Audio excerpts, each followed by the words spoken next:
Alright, what is up, everybody? The time is finally here to dig into the meat of the codex. So, we're going to be digging into the Orks HQs. So, I'm going to be reviewing, rating, and ranking the HQs for competitive play. So, first things first, there's actually quite a bit of change from 8th edition HQ to 9th edition HQ. We still have a lot of choices and we have a lot more choices. For newer players, this can be daunting. So I'm just going to highlight some of the key changes and some of the key things that you can focus on. Overall, we have less auras to worry about from the bosses. They typically only have one aura now. Overall, HQ are a lot more crumpy, they're more combat oriented, and the support options are actually weaker in the 9th edition codex. However, there's still a lot of choices, and although the support options are weaker, they're still viable. Named characters are still a little sad face, and there is a new limit on the Warboss keyword, so you can only have one Warboss per detachment. The meta does favor more focused loadouts for your Warbosses, relics, and warlord traits as well, which I'll get into as we go through each individual unit. So without further ado, let's get into the first HQ of the video. Let's go into the Beast Boss. So the Beast Boss is a offensive melee HQ unit. He has a very decent profile. He has a good amount of attacks. He's got 5 attacks. He's got 8 leadership. He's got that Orky 4 plus save, and he does have a 5 up invulnerable save. He does have a plus 1 to hit on his target and Squig, and he does have the Beast Boss aura, which gives him plus 1 to hit for Clan Beastnagga core and characters, including himself, within 6 inches. So the Beast Boss does have a variety of relic options and warlord trait options. Him actually getting the advantage of being able to choose Beast Hide Mantle, which is one of the strongest relics in the game right now. However, he is outshone by the Beast Boss on Squigasaur. So the Beast Boss on Squigasaur is just miles ahead of the Beast Boss, unfortunately. The Beast Boss also has an interesting Power Claw, which cannot be upgraded to the Killer Claw, which I think is a negative for him, as the Killer Claw being 3 damage over 2 damage that the, I think this is called the Beastnagga Claw is significant, as a lot of things are reducing damage, and going from 2 to 3 damage, that's a 50% increase in damage for any wounds that go through. So while looking at him in a vacuum, he's very good. I think compared to the other HQ choices, he's very undergunned. So for that reason, he's actually not seeing like any competitive play. Maybe it's also due to the fact that his aura is limited to specifically Beastnagga core and Beastnagga characters, makes him have limited play. Next up, we got the Beast Boss on Squigasaur, and this guy is a freaking Beast Boss on a Squigasaur. So this dude is an absolute monster. The Beast Boss on Squigasaur is being seen in essentially every type of list. Like, he is in Speedwog, he is in list with boys, he's in any list that people coming up with. They're finding a way to squeeze this guy in because he's so damn strong. So his stat line is very good. He has 7 toughness, which is really huge. He's got 9 wounds, which is also huge. He's got 5 attacks, plus he gets, I believe, 4 attacks from the Squigasaur. And when attacking with the Squigasaur jaws, anytime you roll a 6 when you're rolling to wound, you inflict 3 mortal wounds. So that's a lot of freaking damage. This guy's an absolute monster. Most of the lists are choosing to kit him with more defensive options because he's already so good in melee. So most people are just giving him Beast Hide Mantle, and they're giving him Hard as Nails, so that he's now -1 to wound. He's -1 to damage. He's got a 5 up Feel No Pain, and he's got a 5 up Invulnerable save. It makes him really hard to take him out. You've got to focus a lot of firepower into him for you to take him out, and if he's the one initiating combat, or if he is going to swing back at you, it's not going to be a good time. He's easily able to smash any character. For that reason, I would rank him a 10 out of 10. He's easily the best HQ choice in the entire codex right now. Next up, we got the Big Mech and Mega Armour. And the Big Mech and Mega Armour is in an interesting place. I've seen him in a couple lists popping up here and there. Most of the time, he's being run as a shooty HQ choice. in speed walk. So a lot of people are taking him with the teleport blaster and also the dead shiny shooter. The dead shiny shooter is not bad. It's a 18-inch shooter that's minus 1 AP and 2 damage. It's DACA 14 and 10, so you're always getting at least 10 shots. And if you're within half range, you're getting 14 shots, which is quite a lot of shots considering that the Big Mech actually has a ballistic skill of 4 plus, so that allows him to have some reliable shooting, especially in the freebooters setup that a lot of people are putting him in. So he's going to be hitting on 3 plus, and he also has a teleport blaster, which is it's very short range, 12-inch range, but it's D6 damage. And sorry, it's not D6 damage, but it's 3 damage a piece, and it's assault 6. So you're getting a decent amount of shots off from this guy. He can take a custom force field, but the custom force field is quite expensive on him. I believe it's 30 points, so he goes up to 115 points with a custom force field. It feels expensive, so I think that's why most people just put the teleport blast on him because that's only 10 points, so he's at 95 points and a decent amount of DACA for that points. And not bad at surviving because he's got a 2-up save. He doesn't have a invulnerable save, which is interesting, but he can repair vehicles, and if you're taking him in a speed walk, he could actually repair your Defkilla Wartrike, which is pretty cool. He's a solid 7 out of 10 in my opinion, and is definitely viable in competitive play. Oh, another thing I forgot to mention is that him being an infantry in a freebooters list, you can actually give him OPSEC, so that allows for some strategic plays as well. Next up, we got the Big Mech with Custom Force Field. So the Big Mech with Custom Force Field, when he first came out, a lot of people were sad about it because the Force Field is now a 6 plus invulnerable save.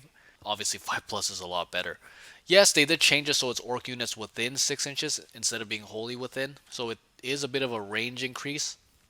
But they did also increase the amount of points he costs. So now he costs 85 points, whereas before he cost 60 points.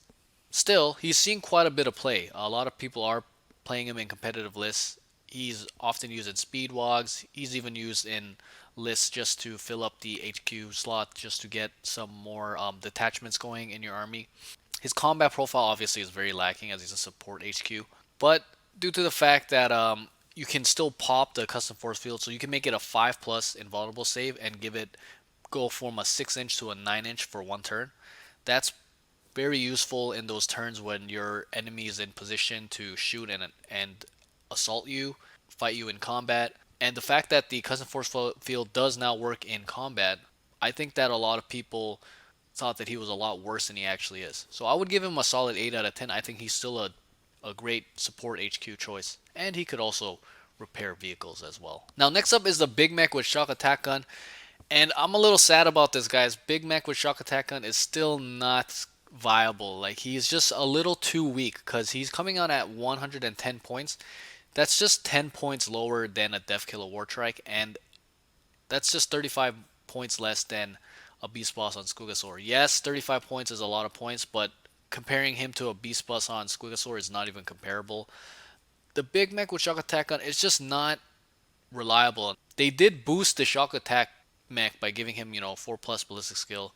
It's just not enough. You might be thinking to yourself, okay, but I want a detachment and I want to have a shooty HQ. I think you're way, way better off just taking the Big Mech in Mega Armour as opposed to the Shokk Attack Gun. Even though the range on this is shorter, the long range I don't really think makes up for the inconsistency of this gun. For that reason, we're not seeing him in competitive play, and I would give him a 5 out of 10. Next up, we got Boss Snikrot. So Boss Snikrot, a lot of the name characters are not too hot, and I think one of the reasons why is because Orks got some really good warlord traits and some really good relics, but named characters can't take relics, and they're limited to their warlord trait. So Boss Snikrot does get brutal but cunning, which allows you to reroll all attacks that don't make it to the damage stat.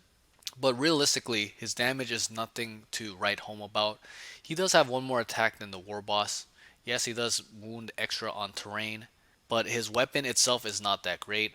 Boss Snikrot, it's a 2 damage weapon, and it's minus 2 AP, but the main drawback is that its strength is user strength, so he's only having a 6 strength, which can be uh, quite a nuisance. When you're comparing that to the other characters, like they have way more strength, they're just wounding things a lot easier. And not and if everything's going to be on terrain, so throw slit is not always relevant. It is very cool to have this aura where enemies get -1, or sorry, -2 to leadership, and he does infiltrate, which allows him to be a little sneaky. And he does get 2+ to saving throws when receiving cover. The fact that he is pretty much stuck to giving only Blood Axe commandos a +1 to hit is kind of a limitation. If it was just regular commandos, I think it would be a lot more playable. Overall, he seems to be a very limited choice in a limited army, so for that reason, we're not seeing him at all in competitive play, and I think for that reason, he is a 4 out of 10. Arguably, he's a 5 out of 10. Boss Zagstruck. So we got the flying boy himself, Boss Zagstruck. Boss Zagstruck, I think, suffers from being a little too overpriced. So he's at 110 points. He's creeping up to that range where now you're comparing him to the Defkilla Wartrike, and for the amount of points, I think the Defkilla Wartrike is superior to Boss Zagstruck. Boss Zagstruck does have a Feel No Pain, but he doesn't have an invulnerable save. He does get to move full throttle, but the Defkilla Wartrike literally has a better version of full throttle. The thing that Boss Zagstruck does have going from is that he is able to deep strike. He does have 6 attacks, and his Vulture Claws are a respectable strength 8, because it gives +2 to strength. It is -3 AP, and it's 2 damage apiece, which is respectable. It's very good. But again, he doesn't have access to relics and warlord traits. The warlord trait that he has access to is Big Gob, so he adds 3 inches to his aura, which is honestly bad. That only aura that he has is Drill Boss, which means that any Storm Boys that are basically running away, he halves the models that are running away. But that's not that good, guys.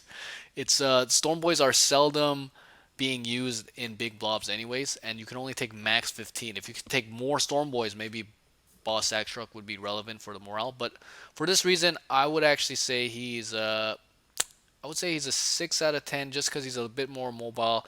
Honestly, he's slipping more to the 5 out of 10 the more I think about it. He's not being seen much in competitive, and I don't think unless he's changed, we're going to see much out of Boss Zagstruck. Next up, we got the Defkilla Wartrike. So the Defkilla Wartrike has become an essential piece in the Speedwogs, as he is one of the only 2 HQ choices that can call a Speedwog. So that makes him essential. Defkilla Wartrike is very good at 110 points, just 10 points more than Zagstruck. He's got 14 inches of movement. He could advance 6 inches, auto advance 6, so he can basically move 20 inches. He's got a 5-up invulnerable save. Once per game, he can advance 9 inches, so now you're talking about a 23-inch movement phase.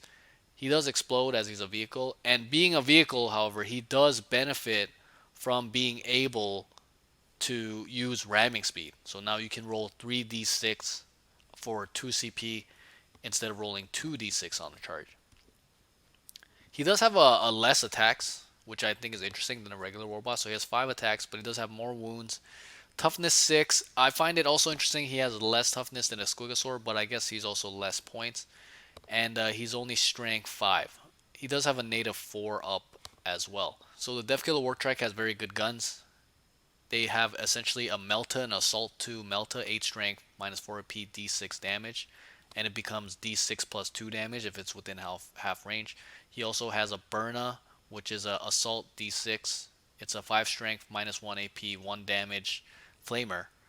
And he does have some boomsticks, which are just some Assault 2, basically like sluggers that are Assault 2. He's got lots of mobility. He's good at melee. He's good at shooting. He's got a good threat range. And for those reasons, he's a solid 9 out of 10. And he's become essential for all the Speedwalk build. Next up, we got the boss himself, Ghazghkull Thrakka. Now, Ghazghkull Thrakka in this edition has seen less play in competitive for the reason that the Painboy can no longer heal him. So Ghazghkull has a unique rule where he can only lose 4 wounds per phase. And what people used to do before is they used to heal him every turn with the stratagem called Metasquig, which would heal characters D3 wounds. Now that you can't do that, he is not being seen in competitive because it's harder to keep him alive. And I think there's more Psychic happening with the Thousand Suns and the Grey Knights coming out anyways. Overall, his stat line is very good. It does depreciate, but it's not a bad form of depreciation as he actually gains more attacks when he depreciates. His melee is incredible. Him having actually Gork's Claws, which are 4 damage, -4 AP, and times 2 his strength, so he's going to 14 strength. He's just smashing everything. He's an offensive monster in melee. He's surprisingly mobile too at 7 inches. And he's big enough that if he sits on an objective, then he could essentially heroic charge, or heroic intervene anything that comes on the objective. Right now, people are running him in kill tank lists as he's above 12 wounds, so he doesn't get the benefit of Lookout Sir, but you could hide him behind a kill tank so that he's completely hidden. Overall, in the right list, he's still a solid choice. For that reason, I would give him a 7 out of 10. Next up, we got Kaptin Badrukk.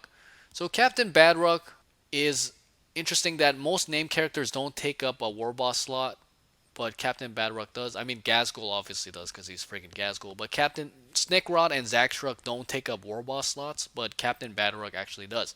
He is a bit more durable than the rest of them. He does have 3 ups regular save and a 4 up invulnerable save. And his gun is okay. He has a heavy 3 gun that can shoot at either strength 7 or strength 8 if he supercharges it. And it deals 2 damage at minus 3 AP or 3 damage at minus 3 AP if he supercharges it. So he's an offensive ranged HQ, and his shooting is decent. He also has a aura where he can reroll his own hits of 1. I think Kaptin Badrukk just suffers from a couple of things. Is that being heavy, it is a nuisance to have him move around, and now he's getting -1 to hit. Unless you take him in free Buddhas, which would make him very nice, as you could easily get the +1 and bring him up to a 3+. And if you pop another unit, he would be a 3, basically a 3+ plus a +1 for any -1 to hits. But I don't think that his guns are quite strong enough that justifies you taking him over a Big Mech or even a Defkilla Wartrike. I mean, Defkilla Wartrike, granted, you're always going to have him in your list, but I think Kaptin Badrukk is just... I think he suffers from the problem of he's not that great, he's not that bad. I think points-wise, he's not like too... I think he's well priced at 95 points. I think that's a good price point for him. I just wish he was just a little stronger in his shooting. Maybe if it was like a heavy 6 weapon, we would see him more. He does have a stratagem that does let him shoot twice, but I just think right now Kaptin Badrukk is not as strong as he needs to be in competitive play, so he's not being seen in competitive play. But I do think that he is one of the name characters that has the most potential. Next up, we got our boy Makari. Makari doing Makari things. He is essentially like a support HQ for Gaz and Goths. So if he's within 3 inches of Gaz and any Goths are 3 inches within him, then they get a 6-up Feel No Pain. He also gets a movement boost when he's around Gaz, so he has the same movement as Ghazghkull. Interestingly, he has a 2+ invulnerable save that goes away after he fails, kind of like the Archon, and he does have a aura which gives Gretchen the ability to use his leadership. Not that his leadership is anything to write home about, but interesting that he's basically a leader for the Grots. Also, if you're taking Ghazghkull, you can take him free of a detachment slot. So really, Makari only serves one function, and that is to be with Gaz. Now, the cool thing about Makari too is you could have Ghazghkull in one detachment and put Makari in his own detachment as a HQ and gets basically a free detachment that way and fill up some of those slots. So that's a nifty little trick you can do with Makari. Overall, I think his playstyle is still limited. I don't think anyone's going to be taking Makari by himself anytime soon, but if you're taking Gaz, you're definitely going to want to take Makari, especially at 55 points. I think it's too much value to be missing out on. For those reasons, on a competitive ranking, I would give him a 7 out of 10, just for the fact that most Gaz players are going to be wanting to run Makari.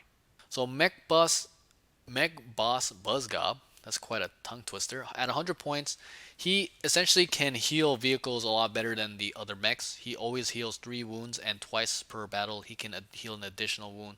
So for 2 turns, he could heal 4 wounds, which is quite a lot of wounds.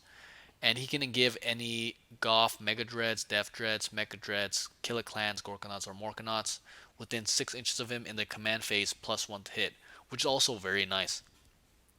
He's a great support HQ for anybody running Goth Dreads, and he is actually used in Colin K's kill tank list, so he does get representation in the competitive meta from there. Morkonaut with the +1 to hit is quite lethal. The Morkonauts have a lot of shooting, so they definitely benefit from that +1 to hit. I think outside of this list archetype, though, that he is running Colin K's, he has limited use. we'll see, as the meta is still very new. So I think anyone running some kind of Dreadwalk where you're taking a lot of Def Dreads and you're running Goths, he could be used. Like one thing I had in mind is you could have those three Def Dreads again, and have give them all custom Mega Blasts. Custom Mega Blasts actually are a lot more hits now. So having like three Def Dreads, each having three custom Mega Blasts, that's like the 9 shots each essentially. So D3 times 3 each. That's a lot of shots. It's like 9. On average, you're getting essentially 2, 6, 18 shots of custom Mega Blaster shots, and you can give him +1 with Mek Boss Buzzgob. But right now, in his current state and his niche use, I would put him at a 6 out of 10 for the competitive ranking. Alright, next up we got Mozrog Skragbad. So Mozrog Skragbad got a lot of hype when he first got released. Interestingly enough, we actually don't see him as much as people theory crafted we would see him. More people are running the regular Beast Boss on Squigasaur in competitive play. Maybe that's because he's just expensive. My theory is more the fact that he has to be tied to a Snakebites clan, and Snakebites is just not very popular right now. He is still seen occasionally in competitive. He's basically a souped up version of the Beast Boss on Squigasaur. He gets a 4 up invulnerable. He still has that -1 to incoming damage. He's got the +1 to hit for Clan Beastnagga core and Clan Beastnagga characters. The thing is that with his weapon, he actually deals 4 mortal wounds on a wound roll of 6. So that makes a big difference. You're increasing your mortal wound output by 33% on him. Also, the Warlord trait that he has to take is Surly as a Squig off. So that means that whenever he dies on a d6 roll of 4+, he actually comes back. But you can use it only once per game. He's seen occasionally, and in my opinion, he feels like a solid 8 out of 10. I feel like sometimes it's just worth it to take a single detachment of Snakebites just for Mozrog, just because he's such a strong unit. Next up, we got the Painboss. So support HQs, like I said earlier, have really taken a hit. Is it because mobs of boys are now not being played that much? I'm not too sure, but like Pain Bosses and Weirdboys, we're really not seeing them that much. Pain Boys we're not seeing, let alone the Pain Boss. I don't think I've really seen him in any list. Perhaps it's because his Docs tool, while he does give the Feel No Pain aura to basically any clan, infantry, biker, or cavalry, he can only heal Beastnagga infantry, regular bikers, or Beastnagga cavalry, which are only Squighawk boys. So his limits on healing are pretty limited. So he basically heals like Beastnagga boys, Warbikers, and some Beastnagga characters, and the Squighawk boys. So that doesn't feel too great. They do regain 2 wounds though. He's really not relevant right now. Interestingly enough, he does have a high amount of movement, which does help him to keep up with like Squighawk boys. But given that he's 80 points, I think you would rather have an extra set of 3 Squighawk boys with a Squig Bomb than take another Pain Boss. So he's not seen in competitive play.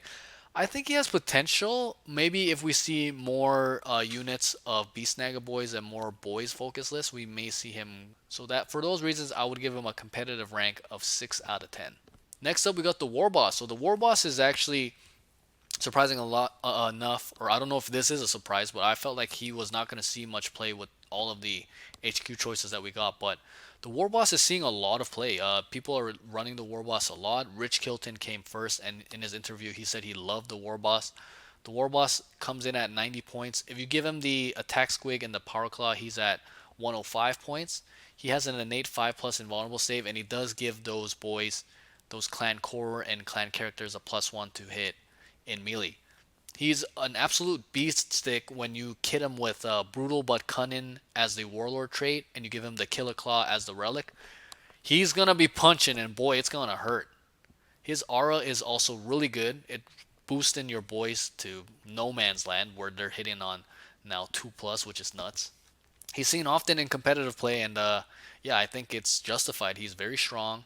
Killer Claw and Brutal but Cunning, he's going to be able to crump a lot of things, and I think that competitive rank of 8 out of 10 is well deserved. He's a very solid HQ choice right now. Warboss on Warbike. So Warboss on Warbike was so hot before the 9th edition Orks codex came out. He was just crumping everybody. I love the Warboss on Warbike. I actually have a custom one that I kit bashed myself, but I'm sad to see the Warboss and Warbike fall. I still do think he's viable. Maybe that's just me being hopeful. He's still very fast, and he is the other HQ choice that can take the Killer Claw. Not many HQ choices can take the Killer Claw because I believe only the Warboss and the Warboss on Warbike actually have Power Claws. The other HQs have like a Beast Snagga Claw, so you can't replace it with the Power Claw. Giving the Warboss a Killer Claw and also giving him the Brutal but Cunning, I really want to test it out because I feel like he would be an absolute rocket of a character. He can also move, advance, and charge himself. Well, he's the only remaining way to get advance and charge on bikers and vehicles. I'm really interested to see people test him more. Perhaps it's the popularity of the speed walk that more people are not taking the Warboss on Warbike because they would rather just stay back and shoot instead of advancing and shooting. But I think himself advancing and charging is still strong because you're giving him an insane threat range. You can give him essentially 14. If you roll a max advance, that's 6, that's 20, plus a charge, average charge is like 7. Let's say you're just using averages for everything. He still has about a 17.5, a 23.5 charge range, which is pretty huge. And with Brutal but Cunning and the Killer Claw, he's going to pretty much destroy anything that he touches. He's also the only HQ that can call either a regular Wog or a speed walk, which I find pretty intriguing. We'll see when the FAQ hits if he gets to retain these features. For now, I think he is a 7 out of 10 on a competitive ranking, and we're seeing him occasionally in competitive lists. Alright, next up we got the Warboss and Mega Armour. Warboss and Mega Armour, I think a lot of people thought that we were going to see this guy a lot more than we are right now in competitive lists. Right now, we're seeing I think the regular Warboss more than the Warboss and Mega Armour in the top list. Maybe I think I'm theory crafting that's because of one reason, and it's the fact that the Warboss and Mega Armor does not have the option to take a Power Claw. It seems very strange and unorky that a Mega Armor unit can't take the Power Claw because even the Big Mech can take a Power Claw. Maybe this is the GW's way of balancing things. But if you could give this guy Brutal but Cunning and the Killer Claw, oh boy, he would be a force to reckon with. He does have the 5 up invuln and he does have Mega Armor, so that gives him a 2 plus in a regular save. I think he's well costed. 115 is nothing outrageous. I think it's just that just for extra 30 points you could have the Beast Boss on Squigasaur, and like I said before, I think the meta is favoring like very focused. They're favoring very focused HQ choices. So aside from the Beast Boss on Squigasaur, which can do basically high durability and high damage at the same time, the Warboss has to be either kitted for durability or kitted to be more killy. And I think more people are going to make their war bosses to be the more killy character and keeping their beast boss on Squigasaur as a more durable bully character. For that reason, I think that the Warboss and Mega Armor is taking a back seat to the regular Warboss because he can't take that very important damage 3 claw. For that reason, in the competitive rank, I give him a 7 out of 10. I still think he's viable. We're still early in the meta. Maybe we will see this guy used more, but I think that the Beast Boss and the regular War Boss right now just overshadow the War Boss and Mega Armor. Next up, we got the Weirdboy. So the Weirdboy has definitely fallen. I think there's two big factors. Number one, people are just not taking those 30-man blobs of boys. And when you don't have 30-man blobs of boys, you can't really take advantage of the jump and Fists of Gork or Warpath as much as you did before. Now, people are, however, still using the Weirdboy, and that is for the new Grand Tournament 2021 Psychic secondary. So you have a new secondary you can score called, I think it's called Warp Ritual, which is a lot easier to score than the old Psychic secondary. So people like Colin K are using Weirdboys to score that secondary. And Rich Kilton, he loves his tactics, so he's still taking the jump. And the Fists of Gork too. Fists of Gork is great for pumping up your characters. It's giving them 2 strength and 2 attacks. That's ridiculous, especially if you put it on somebody with Brutal but Cunning. That thing is gonna crump. And the jump is still the jump. You can still use it to screen your opponents, get extra mobility, all sorts of fun stuff. Giving mobility to the Orks is very dangerous, and for that reason, the Weirdboy is still very strong. One downside of the Weirdboy is that before, what happened is that if he was around 20 boys, he would get +2 to his psychic test, so it would make the jump really reliable. It would make it really reliable. You could literally just count on it going off every turn. But now he doesn't get that, so it's a lot harder for you to have consistent psychic. But he is able to cast 2 psychic a turn, which may be useful. Right now in the current meta with the Weirdboy, as a competitive rank, is a 7 out of 10. Next up, we got the Wurrboy. So the Wurrboy hasn't seen much play, and he is more of an offensive psyker than a support psyker. But his offensive abilities are not that great, and Orks really are just not known for having great psychic to begin with. Like I said before, the psychers of Orks used to have an ability where if they're around at least 10 boys, they get +1 to their psychic, and if they're around 20, they get +2 to the psychic. But now, with the Wurrboy, you don't have that, so you can't reliably hit your psychics, and a lot of psyker based armies have ways to reliably hit your psychics. Yeah, he could manifest 2 powers, but the squig powers are not too strong anyways, and so the Weirdboy is not really seeing too much play. He can, however, score those secondaries for you, but I think at the same point cost of 70, the Weirdboy, I believe, is just a better pick. I think the jump and Fist of Gork are just absolute bangers, so that's why we're not seeing too much of the Wurrboy. For now, at the current state, I would give the competitive ranking of the Wurrboy a 6 out of 10. Next up, we got Zogrod Wortsnagga.